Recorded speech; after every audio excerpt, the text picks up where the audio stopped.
সুপ্রিয় দর্শক, স্বাগতম জানাচ্ছি সর্বশেষ আপডেট বাংলা সংবাদে। শুরুতেই সংবাদ শিরোনাম। শুরুতেই জানিয়ে দেব, তারেককে মোদির ফোন, পাল্টা সৌজন্য বিএনপির, পাল্টে যাচ্ছে খেলা। বিস্তারিত থাকছে প্রতিবেদনে। এদিকে তারেকের শপথ দেরিতে হলেও কাটবে না সংকট। বিস্তারিত থাকছে প্রতিবেদনে।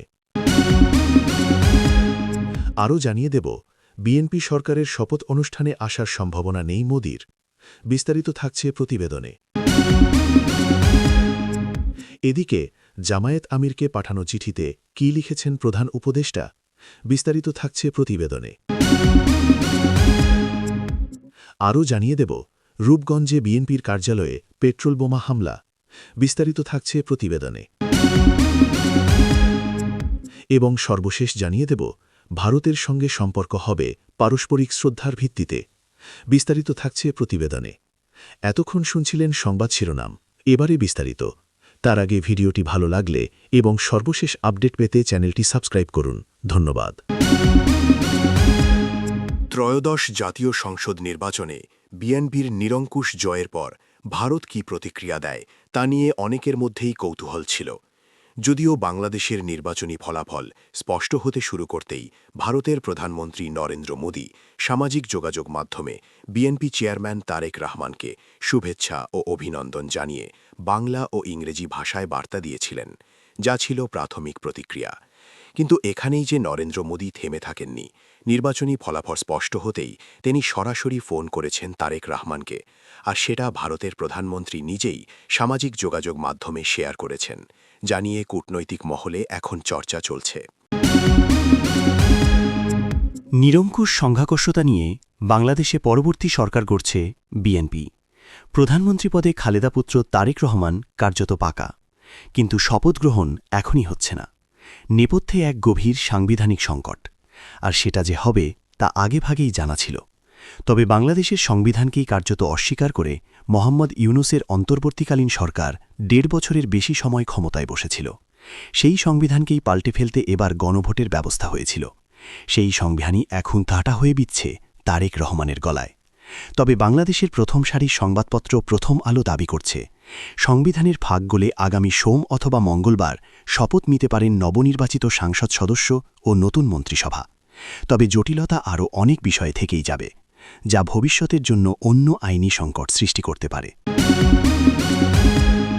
ত্রয়োদশ জাতীয় সংসদ নির্বাচনে নিরঙ্কুশ সংখ্যাগরিষ্ঠতা পেয়ে সরকার গঠন করতে যাচ্ছে বাংলাদেশ জাতীয়তাবাদী দল বিএনপি। আগামী ১৭ ফেব্রুয়ারি মঙ্গলবার নতুন সরকারের শপথ নেওয়ার কথা রয়েছে।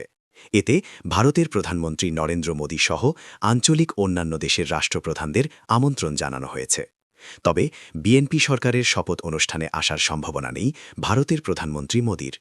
সংবাদ মাধ্যম হিন্দুস্তান টাইমস রোববার ১৫ ফেব্রুয়ারি এক প্রতিবেদন জানিয়েছে, ১৭ ফেব্রুয়ারি ফ্রান্সের প্রেসিডেন্ট ইমানুয়েল ম্যাক্রো ভারতে আসবেন। ওই দিন মুম্বাইয়ে মোদি ও ম্যাক্রোর বৈঠকের কথা আছে।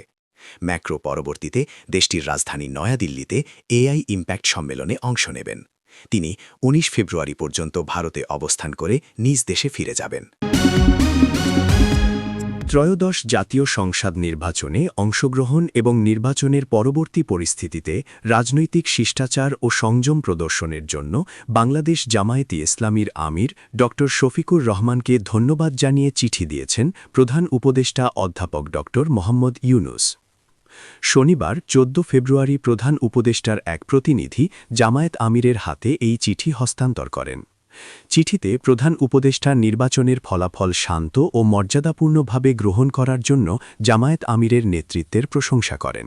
অধ্যাপক ইউনূস লিখেছেন, ত্রয়োদশ জাতীয় সংসদ নির্বাচনে আপনার নেতৃত্বে দলীয় প্রার্থীদের সক্রিয় ও ব্যাপক অংশগ্রহণ, দৃঢ় প্রতিদ্বন্দ্বিতা এবং পরবর্তীতে নির্বাচনের ফলাফলকে শান্ত ও মর্যাদাপূর্ণভাবে গ্রহণ করার জন্য আপনাকে আন্তরিক ধন্যবাদ জানাচ্ছি।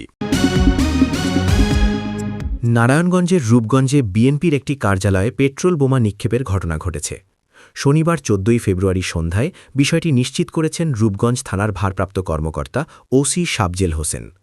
এর আগে ভোরে উপজেলার সদর ইউনিয়নের ৪ নম্বর ওয়ার্ডে অবস্থিত কার্যালয় লক্ষ্য করে হামলা চালানো হয়। ৪ নম্বর ওয়ার্ড বিএনপির সিনিয়র সহসভাপতি আব্দুল আওয়াল জানান, ভোর রাতে দুর্বৃত্তরা কার্যালয়ের জানালার গ্লাস ভেঙে ভেতরে পেট্রোল বোমা নিক্ষেপ করে। এতে আগুন লেগে কার্যালয়ের ভেতরে থাকা আসবাবপত্র ও অন্যান্য মালামাল পুড়ে যায়। আগুনে বিএনপির প্রতিষ্ঠাতা শহীদ প্রেসিডেন্ট জিয়াউর রহমান, সাবেক প্রধানমন্ত্রী বেগম খালেদা জিয়া, বিএনপির চেয়ারম্যান তারেক রহমান এবং নবনির্বাচিত এমপি মুস্তাফিজুর রহমান ভূঁইয়া দীপুসহ উপজেলা বিএনপির সভাপতি ও সাধারণ সম্পাদকদের ছবি পুড়ে গেছে বলে তিনি দাবি করেন। এ ঘটনায় আনুমানিক ৫ লাখ টাকার ক্ষতি হয়েছে বলে জানান তিনি। উপজেলা বিএনপির সাধারণ সম্পাদক বাসিরউদ্দিন বাচ্চু বলেন, রাতের আধারে আমাদের কার্যালয়ে হামলা করে বিএনপিকে ভয়ভীতি দেখানোর দুঃসাহস দেখানো হয়েছে। নবনির্বাচিত এমপি দীপু ভূঁইয়ার বিজয়কে যারা মেনে নিতে পারেনি তারা এই হামলায় জড়িত থাকতে পারে। তবে রূপগঞ্জ উপজেলা বিএনপির নেতাকর্মীদের শান্ত থাকার আহ্বান জানাচ্ছি। পরাজিতরা ষড়যন্ত্র করলেও আমরা উস্কানিতে পা দেব না।